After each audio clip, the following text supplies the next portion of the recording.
Ma'osur, or as known in English, Rock of Ages, is the original first Hanukkah song we know of. And here it is, one verse in Hebrew, two verses in English. Rock of Ages, let our song praise your saving power. You amid the raging foes were our sheltering tower.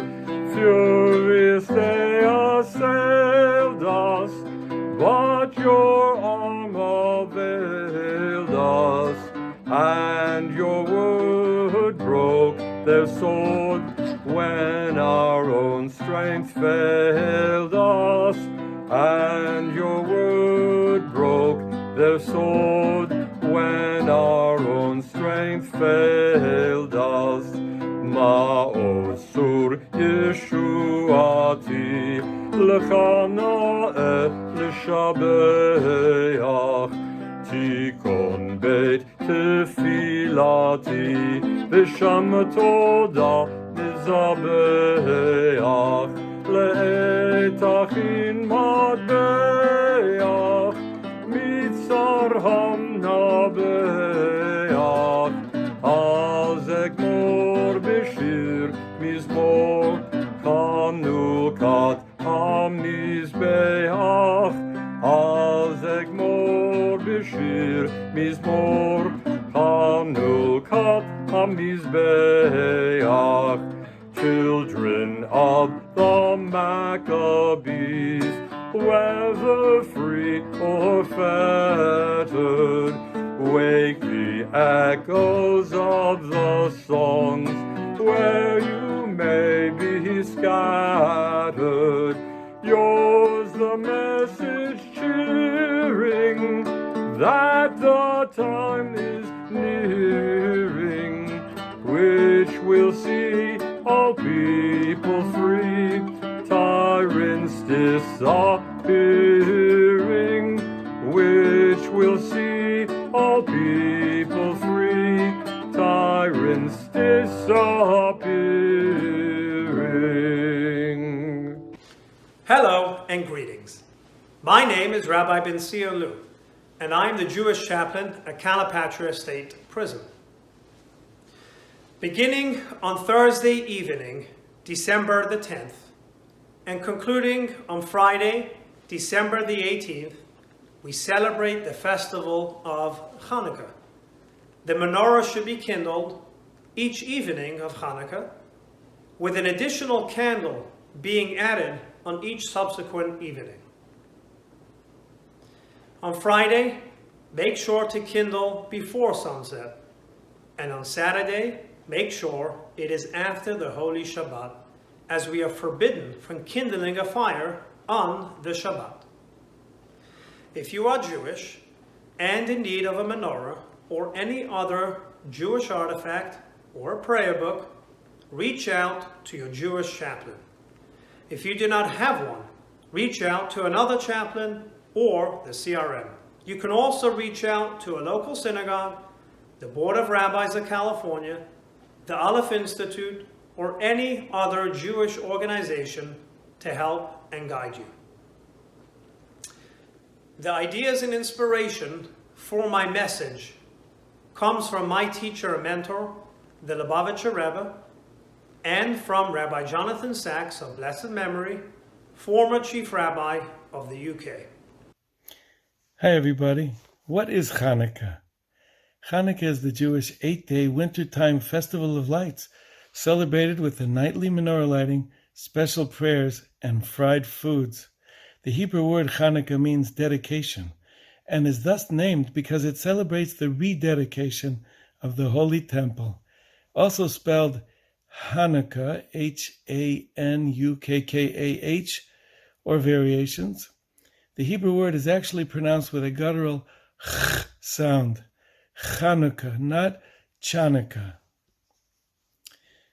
What does it commemorate? In the 2nd century BCE, the Holy Land was ruled by the Seleucids, the Syrian Greeks, who tried to force the people of Israel to accept Greek culture and beliefs instead of mitzvah observance and belief in God.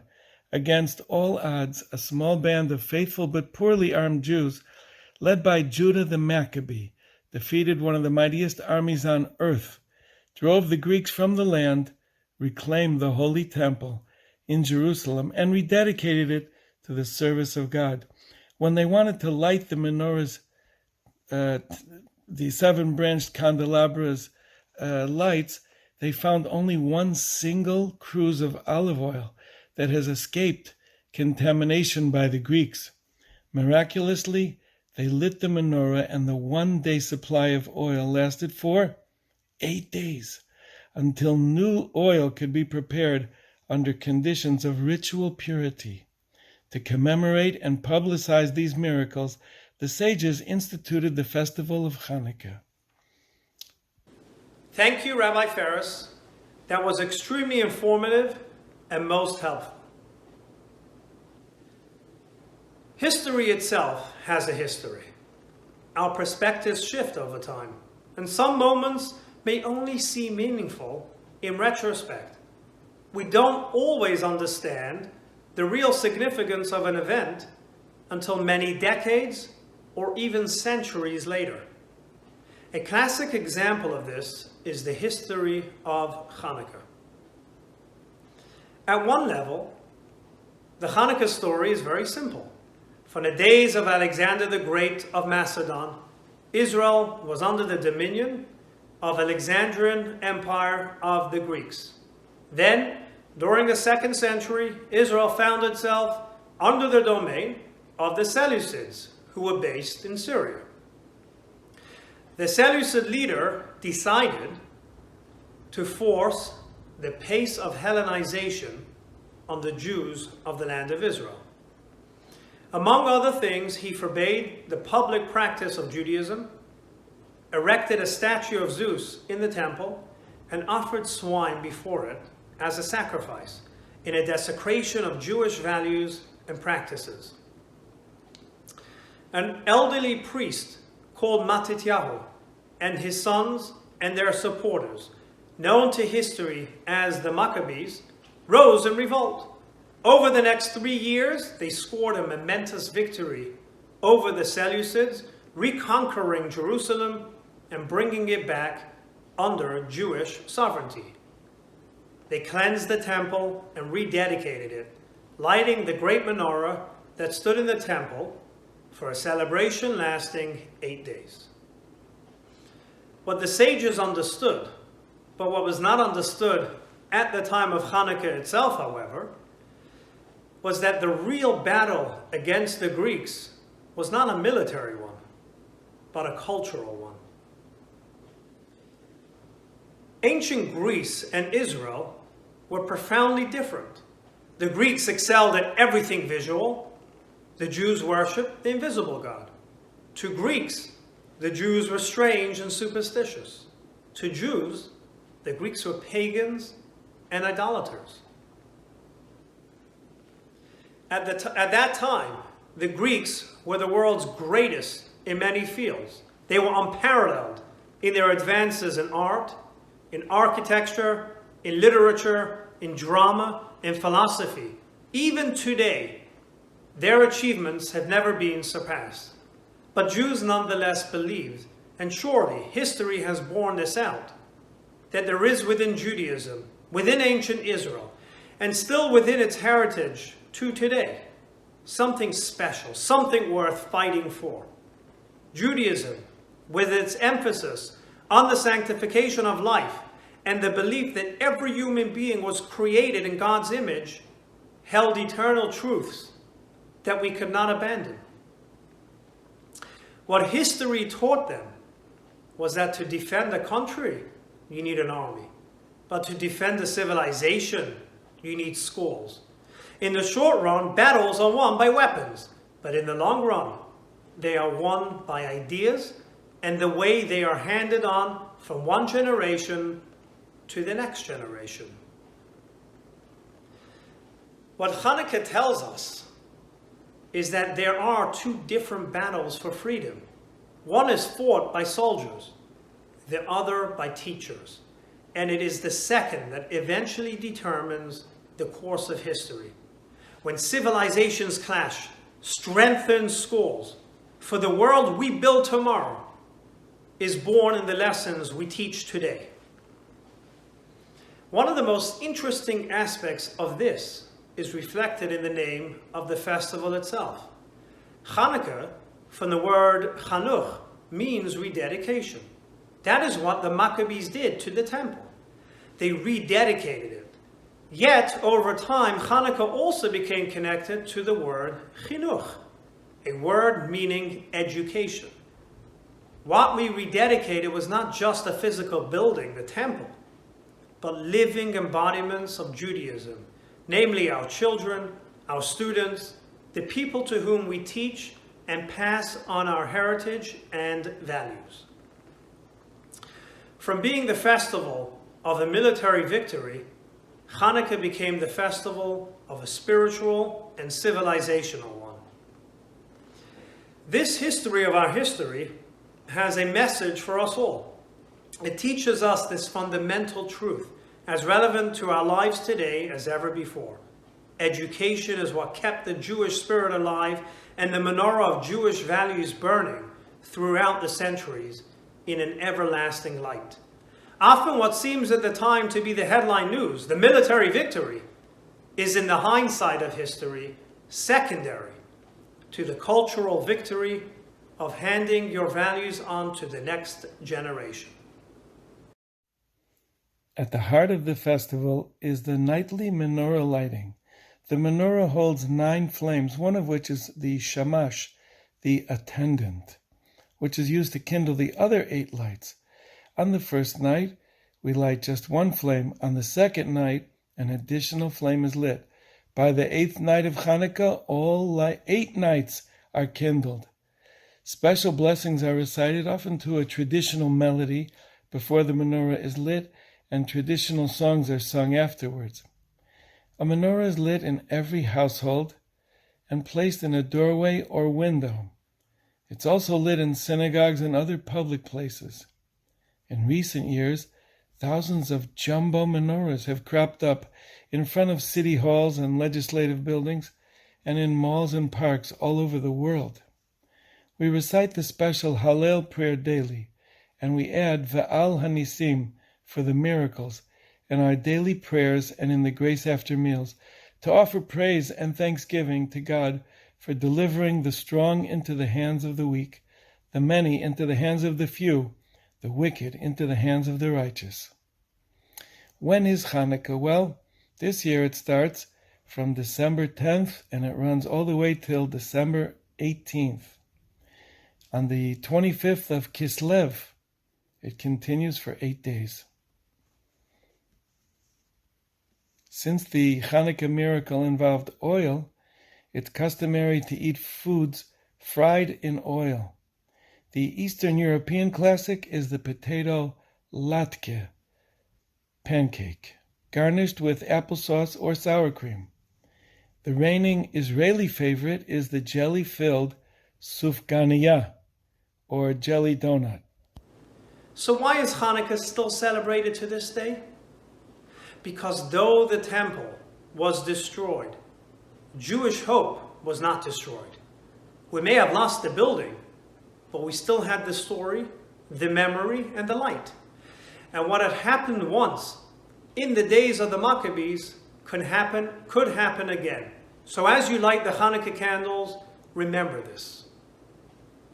The Jewish people kept hope alive, and hope kept the Jewish people alive. We are the voice of hope in the conversation of humankind. This is an Israeli song which I've always loved because it doesn't sing anything about dreidels or fighting or killing. It's just about light and darkness. Banu choshech legaresh biyadenu or va'esh kol echad hu or katan ve'kulanu or etan סורו החושך על השחור, סורה מפני האור, סורה חושך על השחור, סורה mipnei ha'or. Though the night is dark and cold, there is light within our souls. In our hearts there burns a flame, unity in freedom's name. Go away, darkest, scariest night. Go away, make a way for light. Go away, darkest, frightening night. Go away, make a way for light. Here are 3 messages I'd like to impart with you. Number 1, don't compromise. Chanukah celebrates the renewal of the service in the Holy Temple after it was liberated from the Greek defilers. It was purified and rededicated as the seat of the divine presence in our world. Chanukah serves as a model for all inaugurations and dedications, including the most significant inauguration of all, education, a child's inauguration into life. The uncompromising insistence on purity and perfection, which Chanukah represents, holds an important lesson regarding the essence of the educator's task. Compromise is anathema to education. To a mature tree, a gash here or a torn limb there is of little or no consequential significance. But the smallest scratch in the seed, the slightest nick in the sapling, results in an irrevocable deformity, a flaw which the years to come will deepen rather than erase. Virtually every life is faced with demands for compromises. Some tolerable, others not.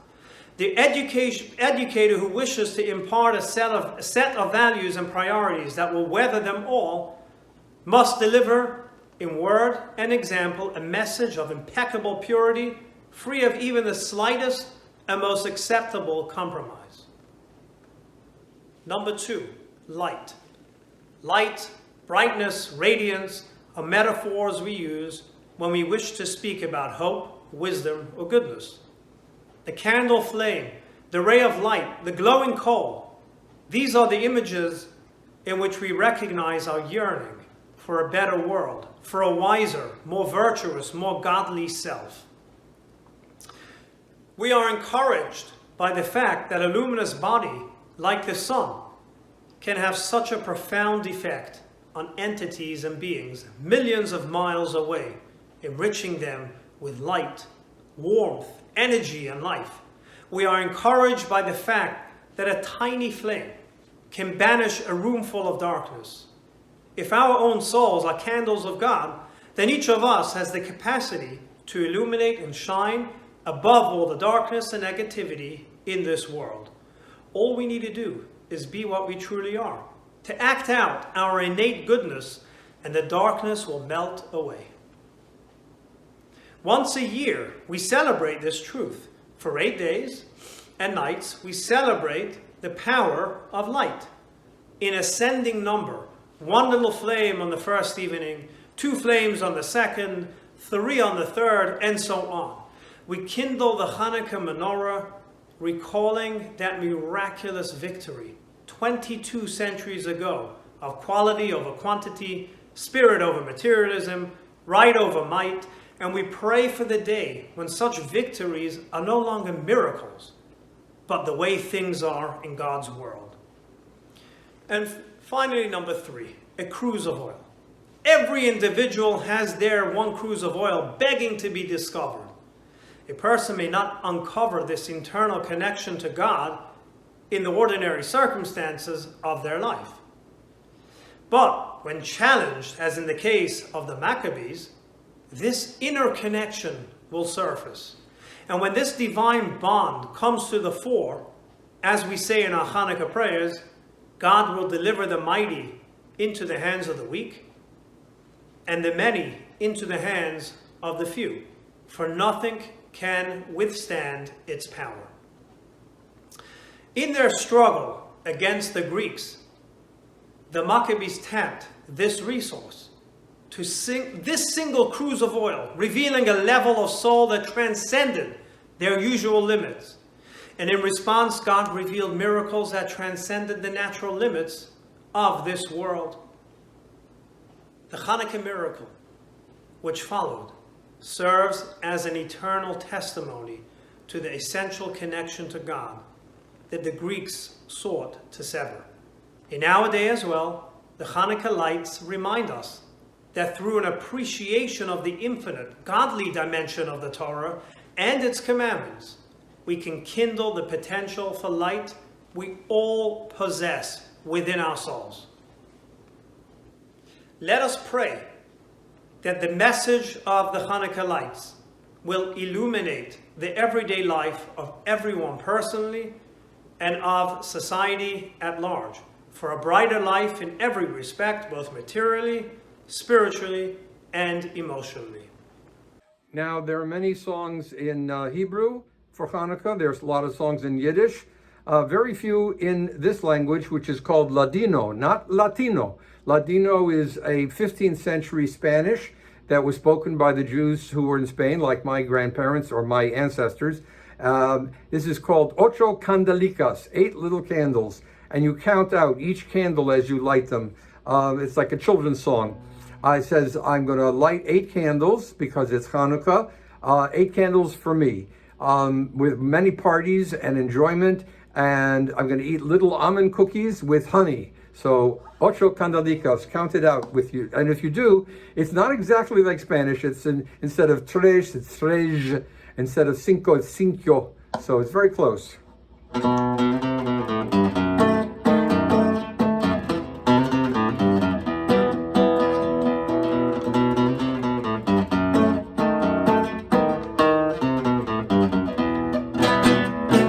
Hanukkah linda está aquí, 8 candelas para mí.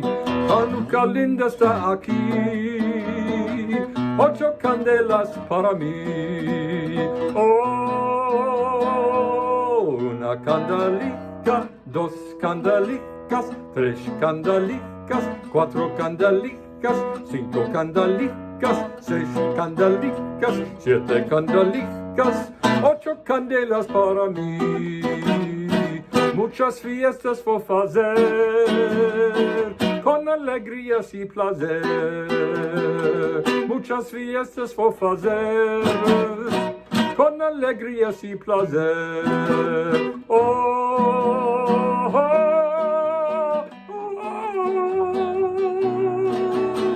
oh. Una candelica, 2 candelicas, 3 candelicas, 4 candelicas, 5 candelicas, 6 candelicas, 7 candelicas, 8 candelas para mí.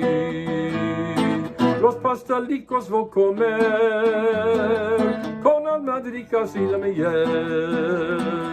Los pastelicos voy a comer con almendricas y la miel. Oh, una candelica, 2 candelicas, 3 candelicas, 4 candelicas, 5 candelicas, 6 candelicas, 7 candelicas, 8 candelas para mí. What does it mean for us? We should spend time in close proximity to the Chanukah lights. The previous Rebbe would say we have to listen carefully to what the candles are saying. What are these flickering flames telling us? Well, some messages are, don't be afraid to stand up for what's right. Judah Maccabee and his band faced daunting odds. That didn't stop them. With a prayer on their lips and faith in their heart, they entered the battle of their lives and won. We can do the same. By the way, every Jewish holiday can be summarized as, they tried to kill us, we won, let's eat. Number 2, always increase in matters of goodness and Torah observance. Sure, a single flame was good enough for yesterday, but today has to be even better. Number 3, a little light goes a long way. The Chanukah candles are lit when dusk is falling. Perched in the doorway, they serve as a beacon for the darkening streets. No matter how dark it is outside, a candle of godly goodness can transform the darkness itself into light. Number 4, take it to the streets. Chanukah is unique in that its primary mitzvah is observed in public. It's not enough to be a Jew at heart or even at home. Chanukah teaches us to shine outwards into our surroundings with the godly glow of mitzvahs. And finally, lesson number 5, don't be ashamed to perform mitzvahs, even if you'll feel different. Be like a menorah, proudly proclaiming its radiant uniqueness for all to see. Happy Chanukah. On Chanukah, it's customary to play with a dreidel, a 4-sided spinning top bearing the Hebrew letters Nun, Gimel, Hey, and Shin, an acronym for Nes Gadol Haya Sham, a great miracle happened there in the land of Israel. Or the Israeli dreidels say Nes Gadol Haya Po, a great miracle happened here. The game is usually played for a pot of coins, nuts, or other stuff, which is lost or won based on which letter the dreidel lands when it's spun. In today's consumer-driven society, people tend to place great importance on giving Chanukah gifts. However, the tradition is actually to give Chanukah geld, gifts of money, to children.